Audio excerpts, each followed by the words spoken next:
Right, good morning everybody. Here for part 3 of Stewardship series, and it's E for environment, which I'm very excited about because it's a very current topic, and it's probably not something that you'll have heard a lot of ministry on in the past few years. Certainly I haven't. So let's explore this together. Anybody know who this character is? Greta Thunberg. She's a teenager, I think she might be 17 now, who is an environmental campaigner and the kind of the poster child, almost literally, for the green movement these days. And if you've been connected to the news, you probably will have seen her probably in a boat on the way from Europe to the US, because she refused to fly because of the carbon footprint impacts. And even though it took her a long time and she was quite nervous about the voyage, that was something she felt she had to do. And she has become quite a celebrity almost. And I think because she's young, people are interested in what she has to say. And she certainly had quite a powerful impact. And she's recently joined forces with Sir David Attenborough, who is one of the most respected people in the entire UK, probably second only to the Queen, and one of the foremost wildlife experts and supporters in the world. So it's big news, and you can't really go very far these days without coming across an environmental issue. So we need to explore what that means for the Christian today. What I wanted to do was build on what we did last time, if you remember, that looked at the difference between the carnal mind and the spiritual mind, and apply it to this topic of the environment. So in other words, how would somebody with a carnal mind, i.e. an unbeliever who's taking a worldly view of things, how would they look at this subject? And then we're going to look at, in contrast, from a spiritual perspective, what would a Christian, or what should a Christian be thinking about as they approach this topic? And what I wanted to do was use a mind map approach to this, to teach this module, because it's one of those subjects that's so broad, you can end up going from one tangent to another.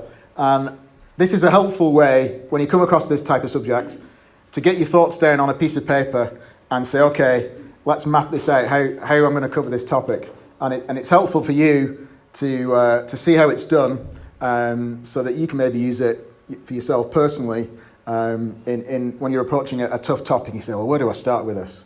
It's a bit daunting. It's certainly very helpful. So you'll see how this goes. And it's not a fully fledged version because you can only do so much on a screen, but you'll get the idea. So what I started off doing was thinking, let's put some thoughts down on paper.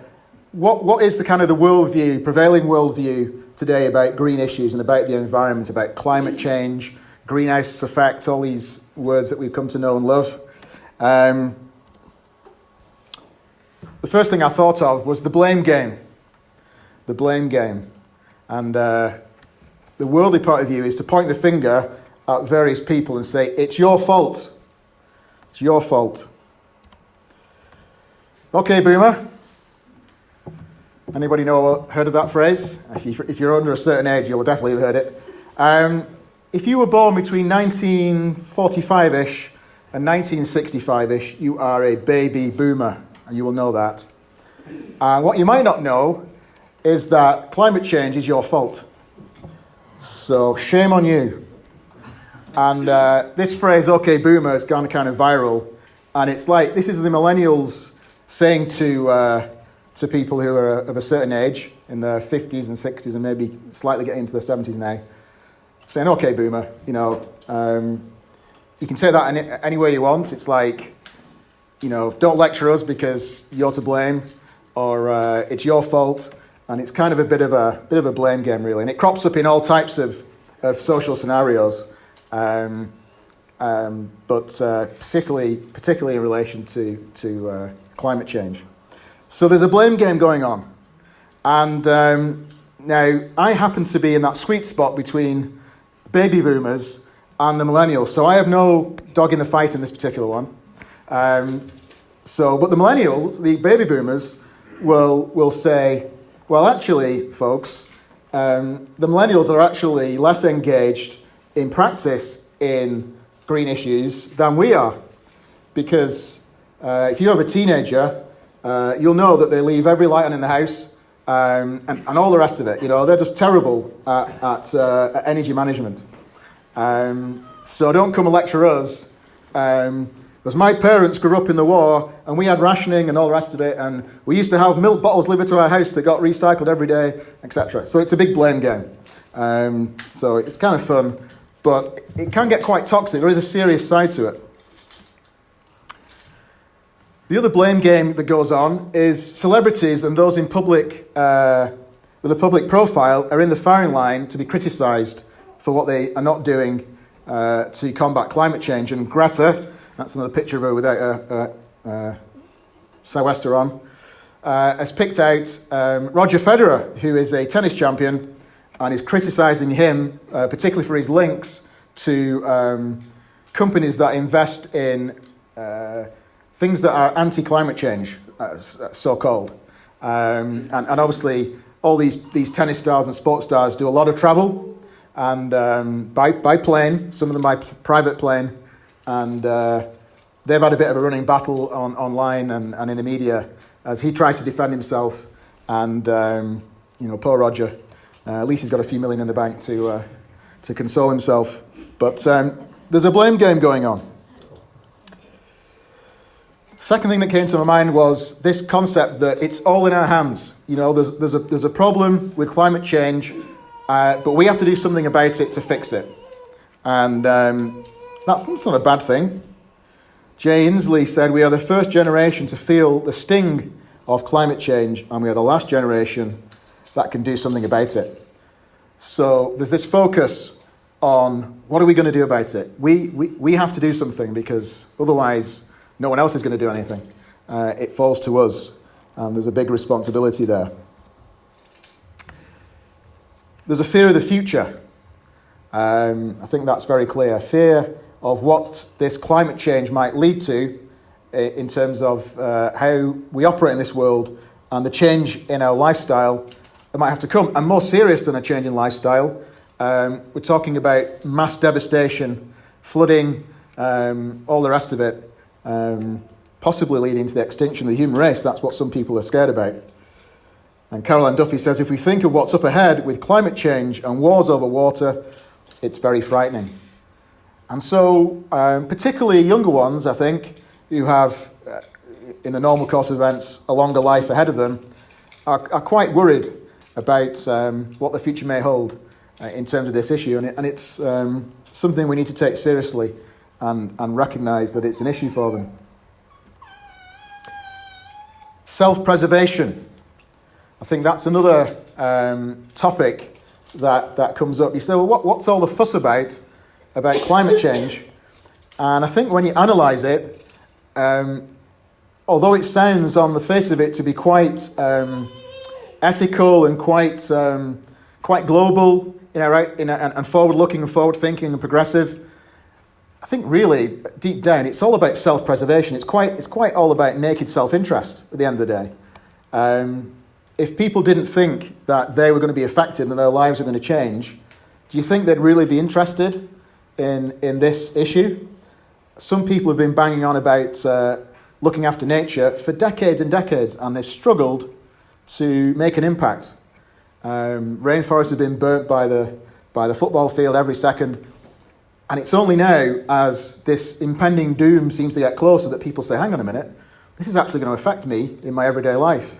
And so it's perhaps not as altruistic, as we like to say. In other words, without any interest in ourselves, it's not that. There's a big portion of self-interest here. David Suzuki says, we're in a giant car heading towards a brick wall, and everyone's arguing over where they're going to sit, which is kind of an interesting way of looking at it. Who's going to be shotgun? I guess is the question. Illogicality. What I mean by that is, it's interesting to kind of peel back the layers of people's thinking. And if you are an atheist, then you will believe that this world came about by a complete chance. And there's no purpose to life. We have no right to be on this planet. And yet they seem quite keen to cling on to life. But I kind of asked the question, well, so what? So what if the human race peters out? Isn't that just evolution at work? Why are you so concerned about it? And so there's this kind of logic disconnect when people talk about this. And you suddenly realize that maybe what they believe, or say they believe, about chance and the purpose of life and whatever, well, you're not really living it out because you really want to keep this thing going. But why? It's just random cells that are being generated time after time, but you're ascribing value to the human race. It's kind of interesting. Animal rights and equality, that's linked to this illogicality piece. And there's an underlying view within some proponents of environmental issues that, we are just one of the animals. We're just a highly evolved version of a monkey. And therefore, we have no right to do what we're doing to this world. And you can see the point in terms of destructive things, but it's coming at things from the wrong angle. And it's not looking at mankind as how God views that human race and what he wants them to do. Vested interests. In other words, there are people who have their own reasons for not being green, for not being environmentally friendly, because they can make a lot of money by not being environmentally friendly. And in the US particularly, North America, we're very big on oil, and that's a big battle going on right now. And there's lots of money paid by these companies to lobby the government to allow them to carry on producing oil and turning that into plastic and all the rest of it. So it becomes very difficult to make progress in something like climate change. Desmond Tutu, the famous Archbishop from South Africa, says, people of conscience need to break their ties with corporations financing the injustice of climate change. Now that's easier said than done. If you have an RRSP with investments in it, are you prepared to halve your investment return because you're investing in green companies? So instead of getting 5-6% a year, you're only going to get 3%. And that might cause lifestyle changes. These are the things that we have to grapple with if we're going to go down this particular route. That's where the rubber hits the road. Not sure rubber's very environmentally friendly either, but anyway, it's another topic. Talking about the economy and finance, if you really think the environment is less important than the economy, try holding your breath while you count your money. If you have a lot of money, you're going to run out of breath eventually, but that's a good way of looking at it. Virtue signalling. This is an interesting one. It's one of these phrases that didn't exist 5 years ago. What is virtue signalling? The action or practice of publicly expressing opinions or sentiments intended to demonstrate one's good character or the moral correctness of one's position on a particular issue. Now, for some reason, this picture of Justin Trudeau appeared on the slide. As you might know, he's been accused of being a big virtue signaller. And I'm not going to get into the politics of that, whether that's true or not. But that is what his critics accuse him of. So he'll go to India and he'll wear all the Indian clothes and he got into a huge amount of trouble. And he'll say all kinds of statements about feminism, about equality, about the environment, for example. And that's good, but the danger is that there'll be some symbolic gestures that are made, but underneath, no change has really happened. And the old ways and the old practices have carried on. And so there's this kind of respectability, a veneer that's applied to these things. And that isn't a good thing. Political solutions. That's what people want today. We want the government to sort this out. And it might be a carbon tax. That's the way of dealing with it. So we hit people where it hurts in the pocketbook and say, if you're going to fly, then we're going to charge you an extra fee to replace or to deal with the carbon that you're creating. And that's already happening, but that would be applied to practically everything we do. And it's going to get very expensive to live. But some people think that's good. Some people don't. Some people want other types of political solutions. Most people want somebody else ultimately to do the work and to pay the cost of it. And then finally, future generations. So we talked about the fear of the future, but it's not just for ourselves, it's also for our kids and grandkids and great-grandkids and etc., and wondering what the world will be like. And that is an understandable concern that a lot of people have, and that they're now motivated to do something about it. Native American proverb says, "We do not inherit the earth from our ancestors, we borrow it from our children." You'll see that there is one gaping hole in that worldview, and it's God. That is the major issue with the carnal view, is that God has no place in it. And according to some people, the earth is actually our children's, and it's not God's. So let's look at the spiritual mind and see how that approaches it.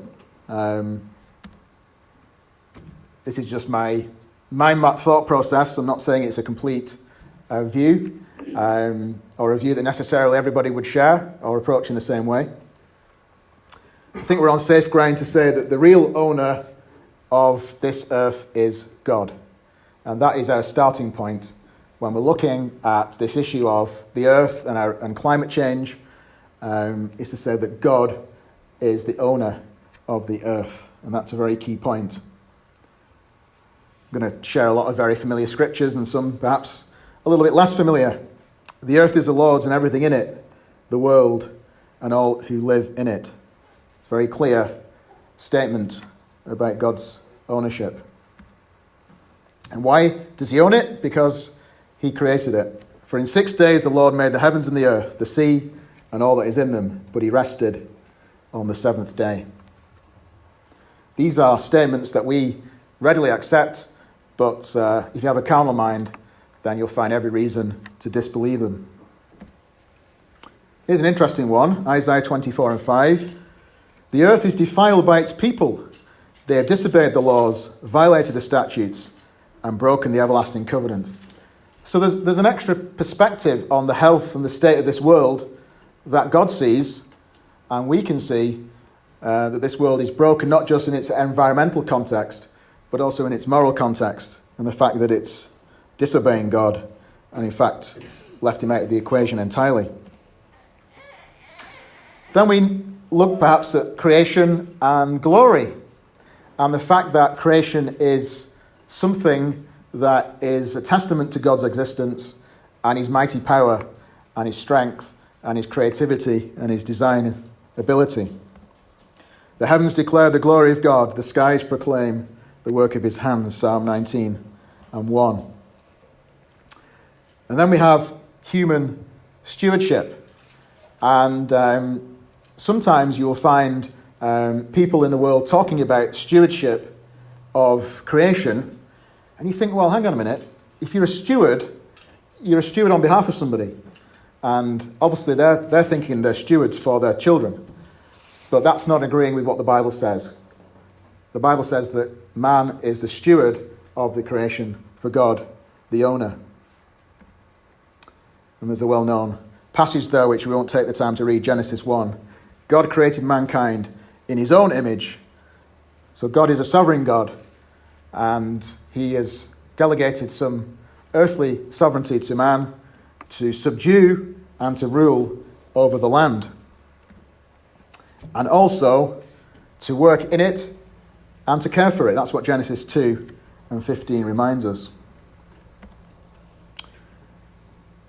Then we have to tackle the issue of science, which is a dirty word to some Christians.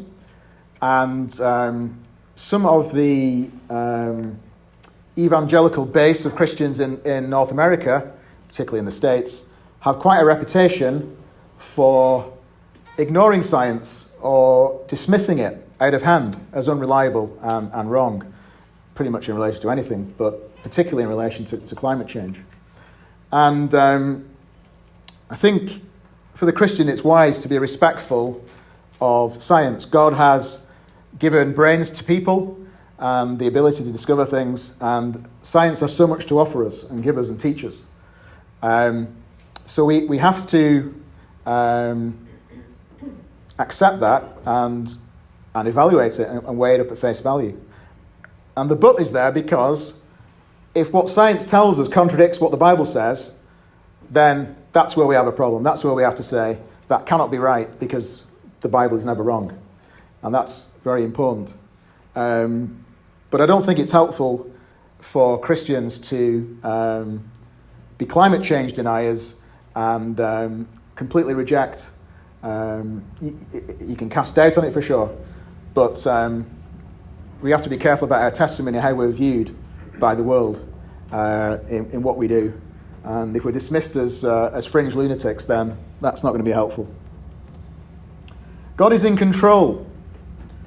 So from our perspective, we can rest on that. We don't need to be worried about this earth and fear for the future because God is sovereign and he's in control. Very interesting verse in Isaiah 45, which raises some questions, which we'll have to leave for another day. God says that people may know from the rising of the sun and from the west that there is none besides me. I am the Lord and there is no other. I form light and create darkness. I make well-being and create calamity. I am the Lord who does all these things. And then Job says, in his hand is the life of every living thing and the breath of all mankind. So God made the earth, and although it's a fallen earth now and a fallen world, that doesn't mean that he's abandoned it. Jesus told the story about the sparrows and how God watched over those sparrows and knew when each one of them had fallen to the ground. So God's care for his creation is ongoing, even though it's got its problems. And I suggest to you that means that our care for creation has to continue. You know, there are some Christians who will say, well, you know what, this earth is broken, it's going to be redeemed one day, so let's just, who cares? There's no value in doing anything about it. But God says, you're my stewards over this creation. I haven't given up on it. I'm still watching over it, so you should too. This verse is a remarkable verse. It struck me again, particularly this ESV rendering. He, that is Jesus, of course, is the radiance of the glory of God and the exact imprint of his nature, and he upholds the universe by the word of his power. Now, most translations actually say all things instead of the universe. And when I saw this translation, I'm like, wow, that really gives it a sense of scale, doesn't it? However, I thought about it a bit more and thought this is actually selling the thing a bit short, because the universe is only one small part of God's creation, so that really doesn't do it full justice. There's potentially many, many universes out there, and they're all upheld by the word of his power. It's a good verse to really think about and ponder. The future is clear because God is in control. The future is clear, and he's told us what is going to happen to this world. And we could talk about Noah and the flood and how he promised that God's never going to flood the earth again. That means in its totality, so we don't need to worry about whole continents disappearing under the waves. That's not going to happen. But what is going to happen is that the present heaven and earth are going to be destroyed. And it says in 2 Peter, an interesting word, it says they are reserved. They are reserved for fire. So there is a judgment coming. This earth will pass away, but God has predicted it, and he's told us it's going to happen, told us what's going to happen, but not when. And so we know that this earth will carry on until God decides it's time for change. And there's a warning there, of course, to the ungodly who will perish with it. And so he goes on to say, Peter in chapter 3 of the second letter, that Reading it down a bit. That day will bring about the destruction of the heavens by fire, and the elements will melt in the heat. But in keeping with this promise, we are looking forward to a new heaven and a new earth where righteousness dwells. So the contrast between the spiritual perspective and the worldly perspective just gets bigger and bigger, doesn't it? Our hope is based on something that is totally different and the opposite of the fear for the future that mankind has. Sober living. What do we mean by that? The point is that this idea of being green and being environmentally friendly and about being careful how we live is not new. And those of us that are older will say it's not new, but I'm talking about really old. I'm talking about it's entirely compatible with what the Bible says we are to be as Christians. And I suggest that if we're being good Christians, if we can call it that, that will automatically involve aspects of being environmentally friendly. What do I mean by that? Titus 2, just going to read the highlighted bits. We're being asked and told to live self-controlled, upright, and godly lives in this present age while we wait for the blessed hope. And as we wait, we're eager to do what is good. And so, when I talked about being sober, God calls the Christian to be prudent, to be careful, not to be extravagant, not to be wasteful, not to be ostentatious, but to manage things carefully.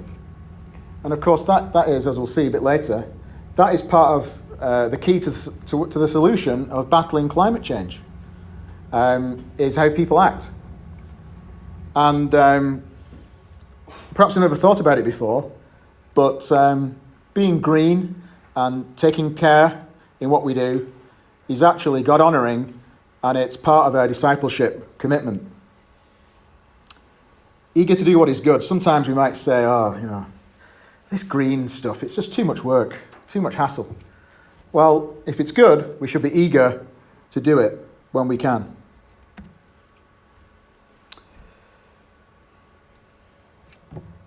Was Jesus green when he was here on earth? You say, well, surely we don't know. Well, it's not recorded in Scripture. When I saw this verse, I was like, wow. It hit me in a new way. I'd read this many, many times. Actually, Jonathan was mentioning it in his Thanksgiving this morning about the feeding of the 5,000. And it says in John 6, when they were filled, he said to his disciples, gather up the leftover fragments so that nothing will be lost. Isn't that amazing? This is the person that created them out of nothing. He could create another 12 baskets of food, or 100 baskets, or 1,000 baskets. There was no limit to what he could supply, and he says, go and collect up the food, and so there's no left, so there's no waste, so that nothing will be lost. And you think, wow, he was wanting to make sure that what God had provided was to be used, put to good use. And I think, just let that sink in. So if we're Jesus' disciples, we should be following this example. And we'll talk about food waste a little bit later. But food waste in the Western world is at just ridiculous levels. The amount of food that is wasted in this country and in the US, it's just staggering if you added it all up. And it's something we can try and deal with. That's where personal action comes in, and we'll talk about that in a minute. That's in contrast to political solutions that try and deal with it at the macro level and say, well, you've got to tax people and you've got to, do this, that, and the other, and invest in wind farms, and not saying that's not a good thing, but as Christians, what we can do is not get political about it and lobby the government and picket and all the rest of it. It comes down to our personal action at the end of the day. And those personal actions, when you add them all up and they accumulate, can make a big difference. But that is how the Christian is supposed to operate. in all things. We're not to go and protest and, cause riots and about anything. We just got to get on quietly, do what we do, and honour God and do the best we can. Then there's a collective testimony. Do the Churches of God have an environmental statement, an environmental policy? No, they do not. It's not really surprising. Should we? Possibly. What about the Church of God in Hamilton? Do we have an approach to green issues? Kind of informally. Is that something we should be looking at? Possibly. But certainly when people look at a church, now they'll start to look a little bit more about these things that maybe they wouldn't have thought about before.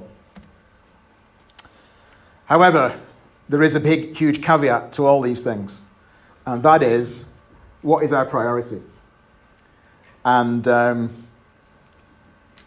you might think, well, I've got enough on my plate as it is, thank you, Martin. I've got a job, I've got family, got financial pressures and whatever. The last thing I need is to be constantly thinking about green issues. Is it really that important? Is that really where my priority should be? I think that's something we all need to think about. Personally, I think there are other priorities and wider priorities and maybe more pressing priorities. One of them, for sure, is preaching the gospel. It would be so sad if all our efforts went into saving the planet and yet the people on it were going to spend eternity in hell. That would be a complete misdirection of our efforts and resources. Paul says, when I preach the gospel, I cannot boast, since I am compelled to preach. Woe to me if I do not preach the gospel.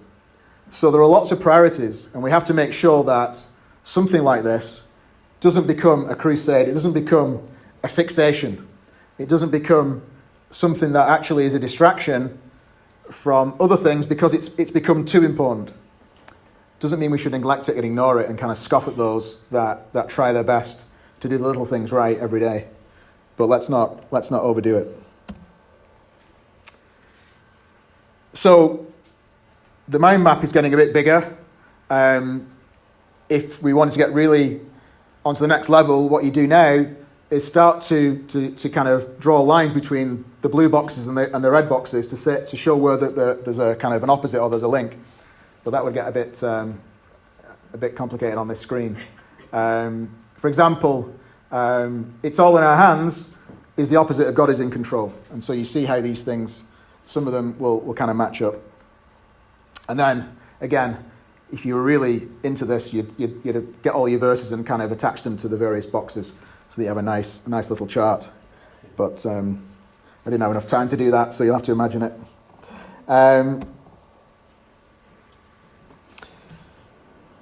Then we come to trying to bridge the gap between the spiritual mind and the carnal mind. And obviously, unless someone's saved, the carnal mind's going to stay there. But there's a worship opportunity for us in terms of how we live our lives in a disciplined way. That is an act of worship to God. It's a sacrifice that we make the effort to be good stewards. And it's good, and it's a worship opportunity to remember that God is in control and He's the creator. So there's plenty for us there to explore ourselves. But it's also a witness opportunity because there are people who are worried. There are people who are scared. There are people that don't know what the future holds. And we can say, we're not worried. We know what the future holds. Here's what the Bible says. But the bad news is that there is judgment coming and you need to do something about it. That is a great way of getting in the gospel to people. Start by challenging the thinking and say, well, why are you worried? Try and get them to unpack their assumptions as a stepping stone. Talk about our hope and our certainty, which they don't have, and that we have the peace that passes understanding. And then live it out in the details. That's a huge thing in itself, but I'm thinking primarily here about being green. And certainly, if you're not being actively green, definitely don't be actively anti-green and just say, this is just not important. I'm going to leave all my... when I was growing up, whenever I left a light on, I was accused of it looking like Blackpool illuminations, because it was so bright and we shouldn't have this careless attitude where the lights are just left on and all the rest of it. It's not good. It's not good stewardship. Right, almost done. Living out in the details. Here's 10 practical tips that we can all do, or most of us can do. Some of them will actually save you money. So there's an upside here. Some of them might cost you money, cost you time. So there's a bit of a balance. None of these will be very new, but it's good to have a reminder. Bring your own shopping bags. Meat-free Mondays. Apparently, although I love steak, steak comes from cattle. Some of you might not know that. And they create a lot of methane, which is a rather delicate topic. But if we cut down our meat consumption, that will reduce climate change. And meatless burgers and all the rest of it are hot news. So why not 1 day a week or 2 days commit to going without meat? It's healthier, it's cheaper, and that will make a huge impact. Just don't tell your local butcher. You might not be very happy. Paperless billing. If you're in the States, I think you can actually opt out of junk mail. I'm not sure if you can do that in Canada. If anybody knows how to do that, let me know. But you can certainly, your bills that you get, you can sign up online if you're online. That's a whole other topic. Buy things second-hand and donate, recycle, reuse, regift. Value Village, all the rest of it is a good way to go. Laundry management. Try and use your laundry for full loads and use cold water, because 80% of your cost of running your laundry is heating up the water, and you can get special cold water liquid that does the job just as well. So look into that. Install LED lighting, and for goodness sake, turn the lights off.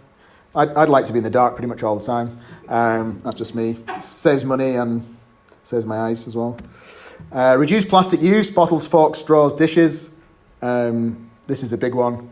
Our oceans are getting full of this stuff, and it's getting to a crisis point.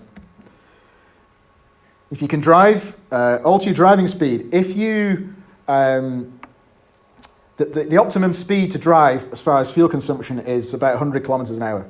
For every about 15 kilometers an hour over that, it's costing you about 6 cents, 15 cents a litre in fuel.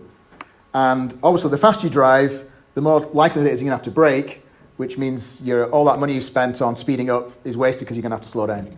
So I know it's difficult, but if we can remember just to try and keep your foot off the gas a bit more, that's going to do the world of good. It's very difficult, I know, but these are all things to try and do. Plan meals to reduce food waste. You can measure this by how full your green bin is at the end of the week when you take it out. If you're staggering to get it to the curb and you haven't had a party with 50 or 60 people in it there, and there's only 3 or 4 of you, you'll be able to judge yourself how well you're doing. Some people like to compost. I think that's certainly doable, not something I've looked into.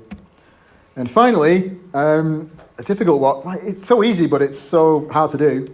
Unplug unused electronics and appliances, because they just drain energy all the time. The key thing here, I think, is to be making progress and getting better. Perfection is not possible, and it's not necessary.